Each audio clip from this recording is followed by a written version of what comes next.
CAPSI podcast series, Conversations on African Philanthropy.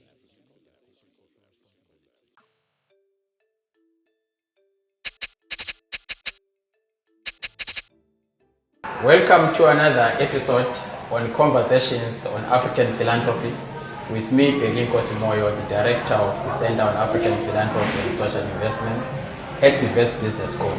I'm happy today to be joined by Chiliza, sitting here with me. We are at the margins of IPASA. What is the moment on philanthropy today like for you, Jess?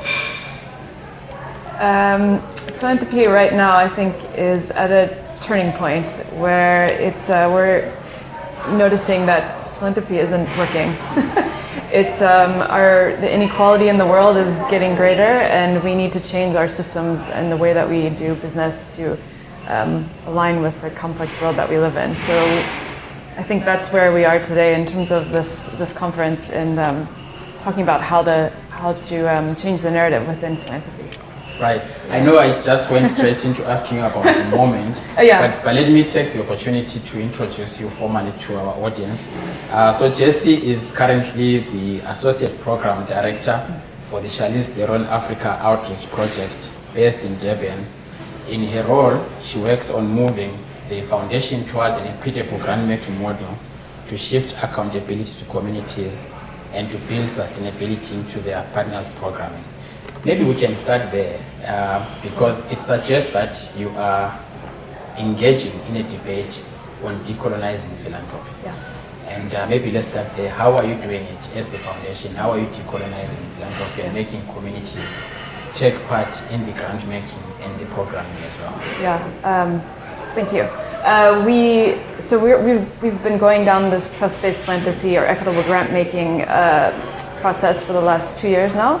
And we've always been relationship forward, always listened to our program partners and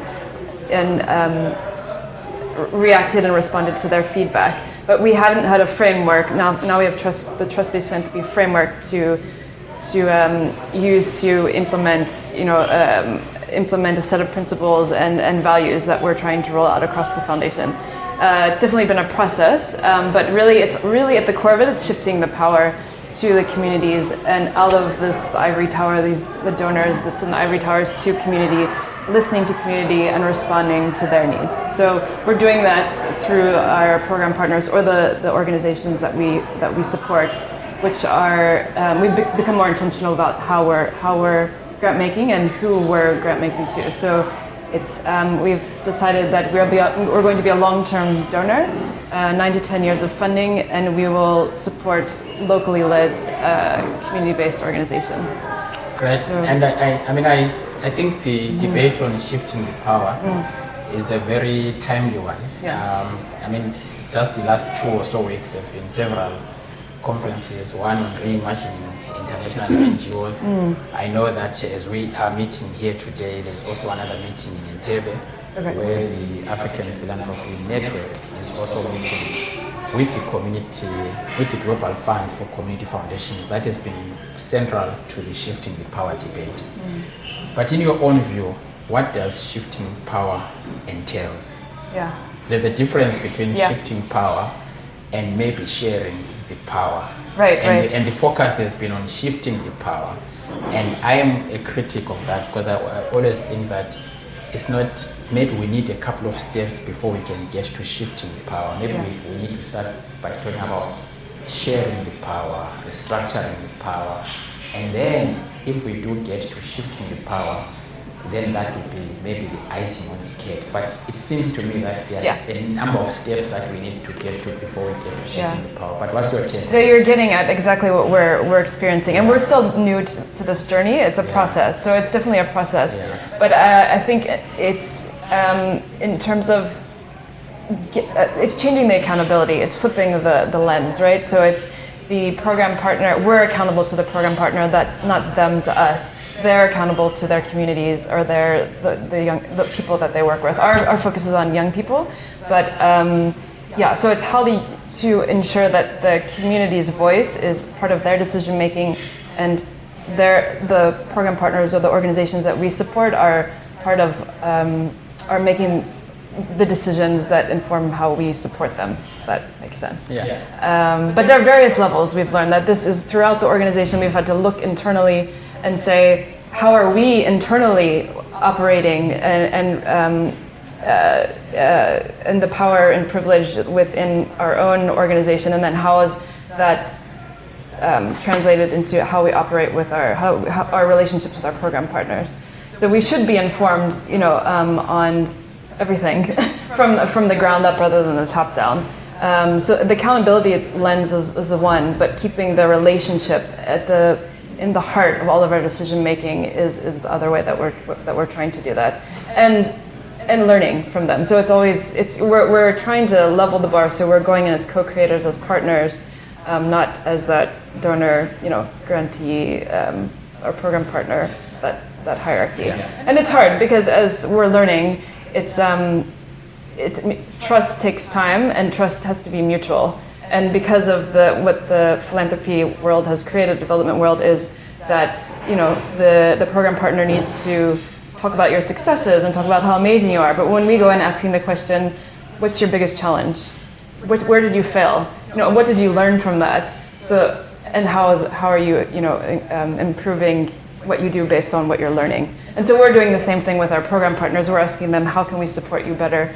What are the nuances? How's the context, challenging what you're doing, and how can we provide very specialized support for whatever it is that you need? Yeah. So it's our client, really, the program partner, instead of them the other way. So in other words, you're centering the communities in your grant making and in your program. Yeah. And this is a good segue for us, Jesse, to maybe start talking more broadly and in substantive terms about the Charlize Theron Foundation. The majority of people in South Africa would know her as an actress, but there's philanthropy behind it, and this foundation embodies that. So can you tell us about the emergence of the foundation, why it was established, what are the issues that it seeks to achieve and address, and the programs that you are currently implementing? Yeah, so CTOP was started 15 years ago. This is our 15-year anniversary. Really, Charlize wanted to give back to South Africa, and at that point, it was HIV was the main challenge for young people. So that was the focus at that time, but we've evolved as the HIV epidemic has evolved, and our focus is now on sexual and reproductive health among young people, and our latest addition is our focus is on gender-based violence as well. And that's really because what we're hearing in the field. So we do a lot of calls with academics, with government, with other NGOs working in the space and saying, where's the gap? How can we fill the gap? And so that's how our strategy has evolved along with what's been needed on the ground in South Africa. We have our grant making. We're quite small. We have 13 program partners that we're in a long-term relationship. We also have a bursary program for tertiary education, where we have 22 scholars at the moment that are part of that program. And then we use our voice and our networks to drive support for our program partners. But we also offer our program partners capacity strengthening funding and support, and also community building support as well. That's been, now that COVID we can get together in person, we've been having virtual virtual end summits where everyone can meet and share and their challenges and learnings, and a lot of that work has been on healing-centered approach. Post-COVID, almost post-COVID, that's what we're hearing, is a lot of directors and their staff are just burnt out. So how can we support them in being able to do their work that they need to do to respond to the community? So that's a little bit about us. So, I mean, as you are speaking right now, my mind raced through to the opening session, where we're talking about traumas in philanthropy. And you seem to be already working in that space. So maybe we can fast forward and talk about why you are participating in this forum and what you'll be speaking about. So in terms of trauma-informed, I would say that we are trauma-informed as well. We could be better, but we're aware of the trauma, and especially coming from the States and the donor community there, and negative effects of some, of U.S. of donor funding, and so we're trauma informed, but I think we're healing centered. So how can we, people and organizations aren't just their trauma. There are so many other, positive parts of them. So it's being aware of that trauma, but then also letting organizations dream and think outside the box without all those barriers that are either organizational level or individual level that are hindering them to think bigger and broader. Not bigger, but just out of the box, I guess. So today, or tomorrow, I'm going to be speaking just about our trust-based philanthropy process and what we've learned along the way. And one of our program partners will be joining me and speaking about his view as a program partner and experience with our new trust-based philanthropy approach. And so what have been some of the, I would say, barriers or challenges that you have faced as a foundation? I mean, I see you are based in Durban, but I'm assuming your work cuts across the country. So what have been some of the challenges, especially in the space of philanthropy? We know this is a broad but also contested area, and different institutions would meet different opportunities and barriers. So let's start with some of the challenges that you have faced over the last couple of years since we established. So I want to say I am based in Durban, but we work virtually. So we are across the country. We mainly Gauteng, Eastern Cape, Western Cape, and KZN. So some of the challenges have been internally and also how we work with our program partners. And one of the things they've said to us is, we love this new way of working in terms of now there's no reporting. Their report to us is a check-in with myself, and we ask 5 questions about what are you learning, how can we support you better, what's changed over the last year. But as we've been doing that, we have had a lot of program partners come back to us and say, we want you to keep us accountable to our outcomes and our goals on our project with you.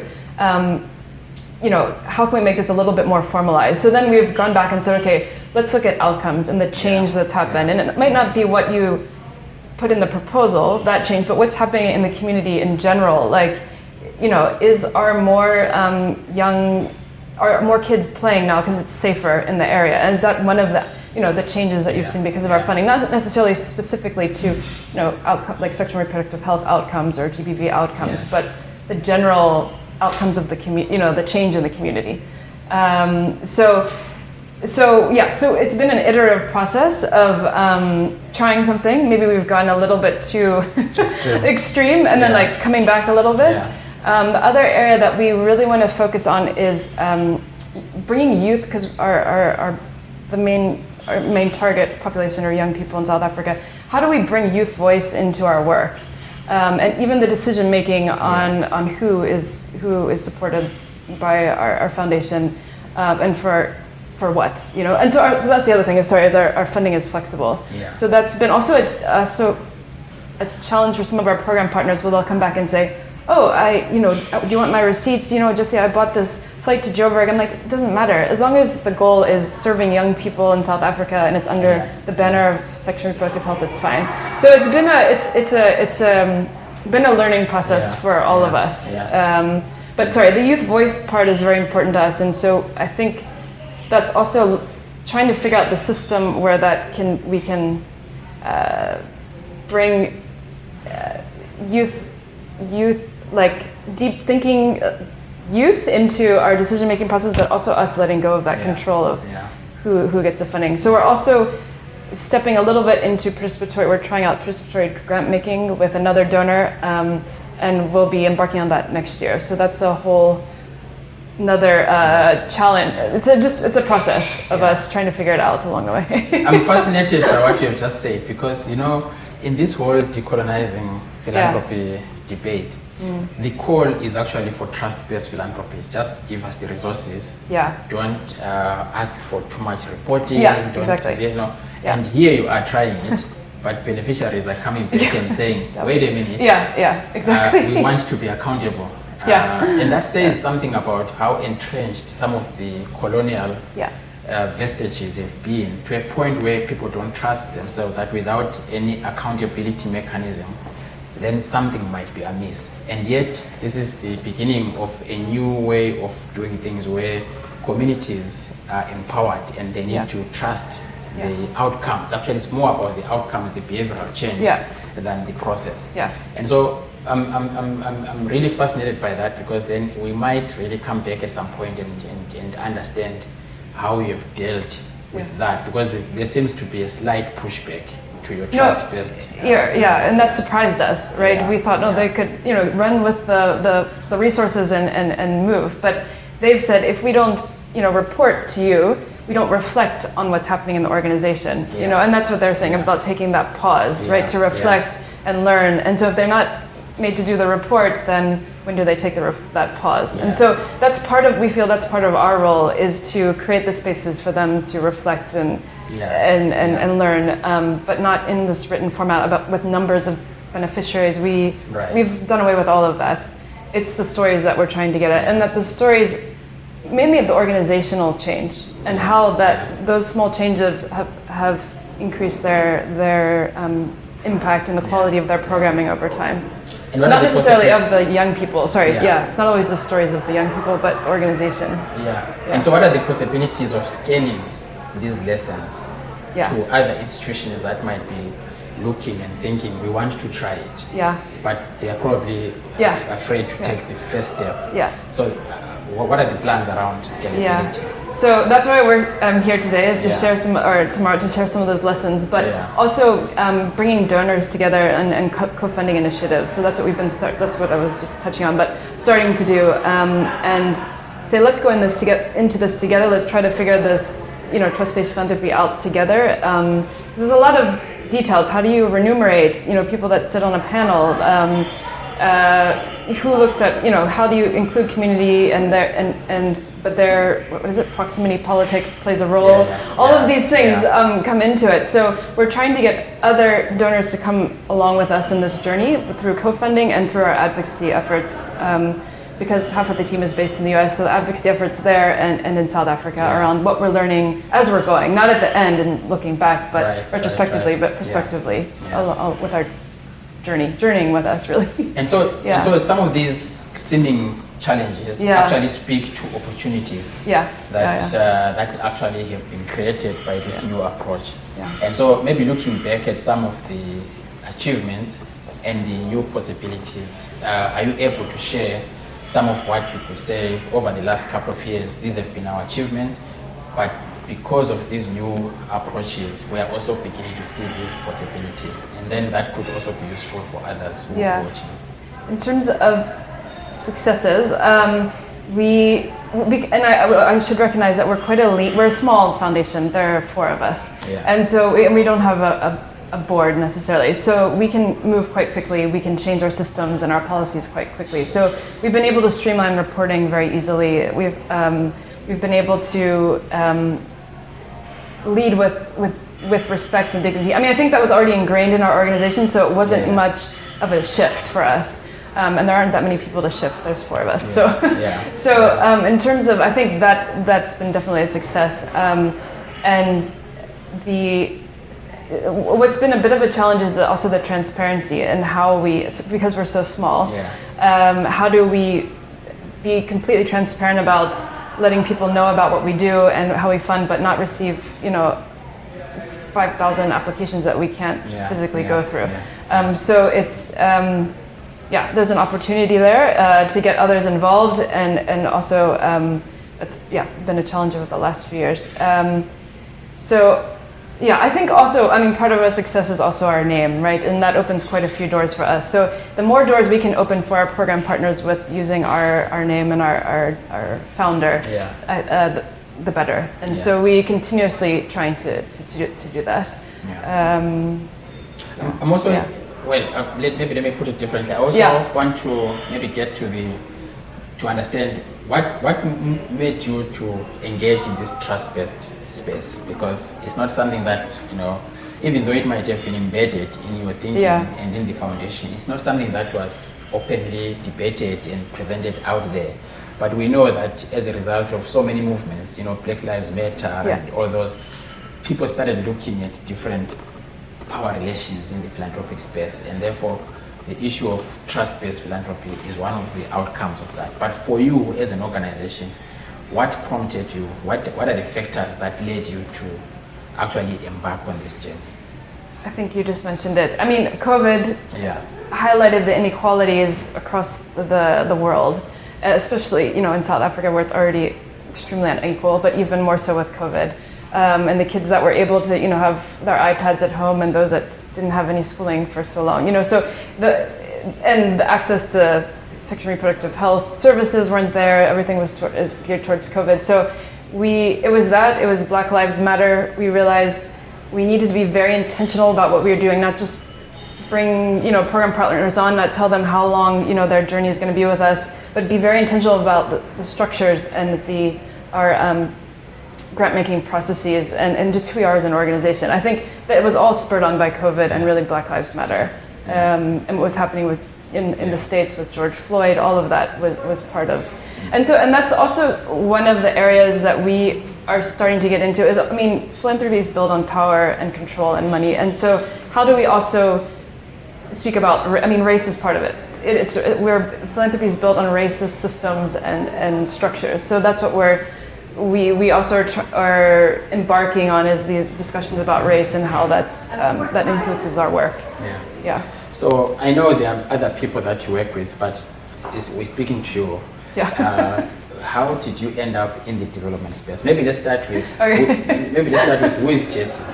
That's an easier question. So let's start with who is Jessie, then we can come to the point at which you were moved to join the development space. Yeah, it's a good question I've had to reflect on. I grew up in a very small town in rural Pennsylvania, but I was the 10th generation of my father's side of the family to be from that town. They're all civil servants, and all I knew growing up was that it's not just giving back. You're part of the community. You want to make the community better. It's part of ingrained in whatever of how I grew up. But my mom's side of the family, I come from Japanese American side, and that was during World War II. They were interned in the Japanese internment camps in the U.S. And so that, I think, experience in our family of that injustice. There were Americans that were put in camps, sort of like in Germany, out in the middle of nowhere. And that, when they came out, that willingness to live in a country that actually, sorry, we're getting into like all kinds of things here, but to give back, not give back, it's more of the injustice that happened in the country that you're from, and to make it better was ingrained in my family, and working hard at that was also as my mom's side of the family. So I come from two sides of family that's very they're civil servants, in their own ways. So I think as growing up, I had these experiences where I saw a lot of inequality, and also looking different in a town that was mainly Caucasian also was impacted me. So it was, when you see injustice, you can't look away. That was hard for me. So it's like, how do I make this part of what I do? And I've thought about becoming a doctor and all these other things. But I went into public health because I felt like you can reach, a population of people, and preventing whatever, illness there is, to get it, to change things. So I wanted to ask you also, because I also noticed that you spent some time in the public health system, and how that prepared you for the work that you are doing now, but also for the period that we have just come out, which is COVID. And I see that you've also been part of the CDC as well. So maybe we can talk a bit about how that prepared you for where you are now. That's exact opposite. Well, working for the CDC was the exact opposite experience of working for the Charlize Theron Africa Outreach Project, and that it's extremely rigid. PEPFAR U.S. government funding comes with a lot of reporting and administration.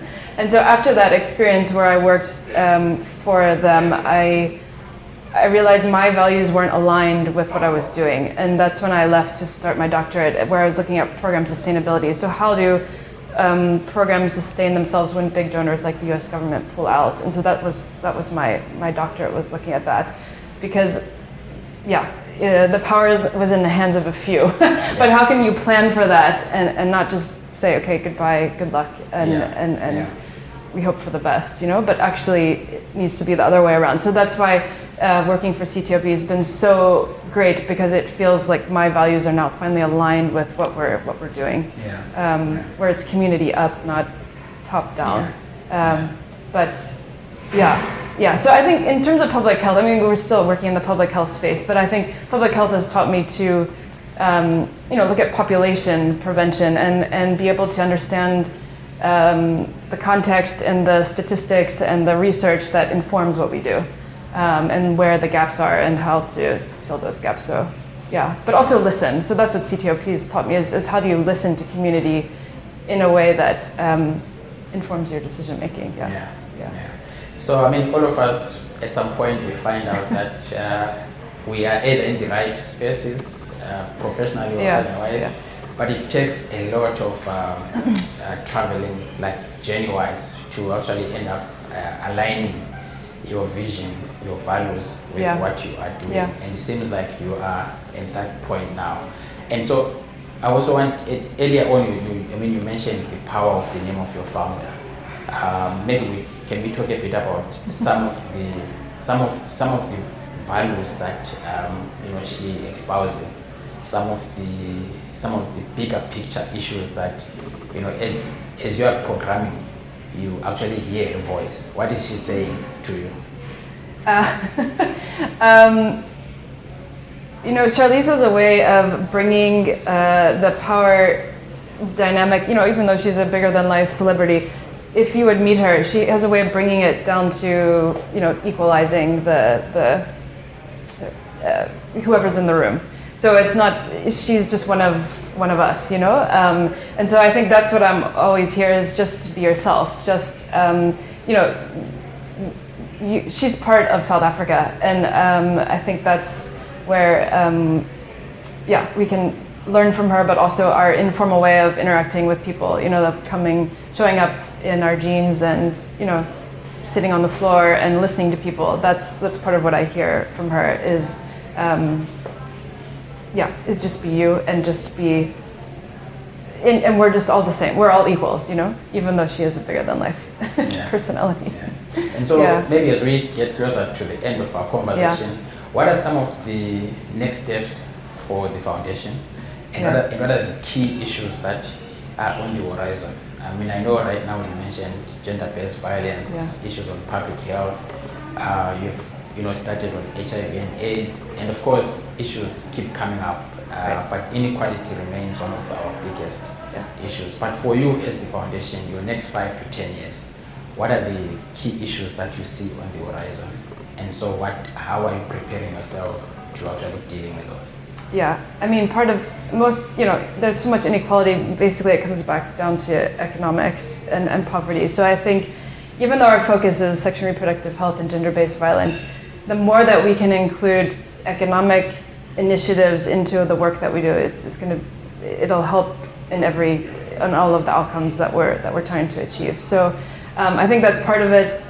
Climate change, obviously, should be part of anything that we're doing, and think about as any decision that we make with the community is about climate change as well, because we need a planet here to live on. So, but I think it's really being community-led. So it's really what comes from the community is how we'll respond as a foundation, and so. Those are I think the main issues. So behind you is the Kisima banner, African Giving Platform. So Kisima is a Swahili word that means a well, and the well is normally the source for nourishment, but also to quench your thirst. And so we came up with this concept because we realized that a lot of our stories of giving are not promoted or shared widely enough. I just want to tap into your childhood. Is there one particular story of giving that has stayed with you wherever you've gone? Of myself giving? Or either yourself or somebody that you are aware of, that whenever you think of giving, that story comes to your mind. I just need a second. Yeah. Of giving, okay, like financially or just anyway? Anyway, it doesn't matter. Giving for us, we define it beyond finance. Terms, yeah. It could be giving of time, it could be giving of networks, it could be giving of resources. Yeah. It could be giving of money. It really doesn't matter. It could be giving of buildings. Yeah. I mean, well, I'm taking this very personal, but I think that so my grandmother set up a creche in the small town I'm from that's a very working class, most parents work in factories, and that creche was absolutely free. It was, people gave donations as much as they could afford, but it was basically free. If you could afford $5 a month for your child to have 3 meals and a safe place during the day, then that was it. So whenever I think about giving, I think about that sort of, there was a need and she was able to start this creche and keep kids safe and parents could work, especially now during COVID. And that was her way of giving back to the community, that they could work and kids were developmentally could be successful, So whenever I think of it, I come back to that. Yeah. I spent a lot of time at that creche volunteering growing up, so yeah. And in fact, it comes down to how we are nurtured at a very early stage, and that drives us into what we do. Yeah. And maybe on that note, I really wanted to thank you, Jessie, for making the time. I know this is a busy time for all of us. We have a conference going on here, but just to take a couple of minutes and talk to us about the Theron Foundation and the activities, we appreciate. And so that was Jessie from the Theron Foundation. Thank you for watching. You've been listening to the CAPSI podcast series, Conversations on African Philanthropy.